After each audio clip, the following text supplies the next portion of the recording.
Hello বন্ধুরা, আজকে দেখাবো হচ্ছে আমার যে ডাবল চিন রয়েছে, এই ডাবল চিনটাকে আমরা কিভাবে এই ফ্যাটটা রিডিউস করব।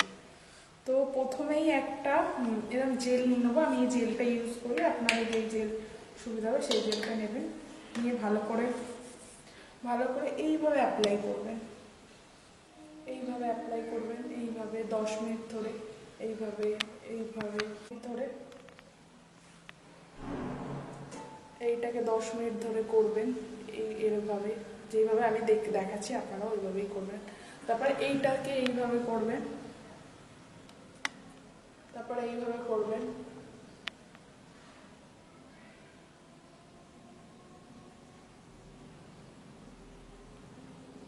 তারপরে এইভাবে করবেন করে মানে আধ ঘন্টা এটাকে করার পরে আপনারা ঠান্ডা জল দিয়ে মুখটাকে ভালো করে ক্লিন করে নেবেন। করার পরে নর্মালি কোনো ক্রিম ইউজ করলে করবেন, বা না করলেও কোনো জেল ইউজ করলে সেটা করে নেবেন। করার পরে আপনারা ঠান্ডা জল দিয়ে ধুয়ে তারপরে আপনারা দেখবেন, এটা 1 সপ্তাহ করুন।